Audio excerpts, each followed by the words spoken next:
Use your phone as a webcam on OBS. First of all, on your computer, open a browser and you have to open this website video.ninja.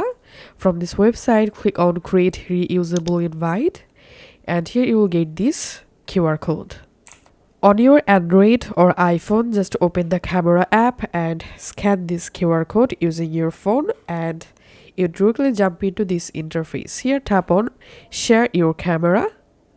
Tap on allow, tap on video source, and here you can select your front camera or your back camera. Now tap on audio source and here select no audio. Now on your computer here you will get this link. Just copy this link and go back to your OBS Studio. Click on this plus icon to create a new source and select browser.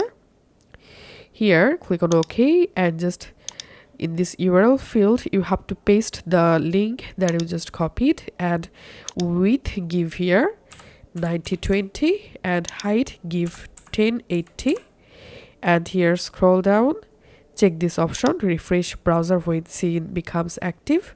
Now on your mobile phone just tap on start and here click on OK and in just few seconds your phone camera will add on your OBS as a webcam just like this. As you can see now I can easily use my phone camera for my OBS Studio.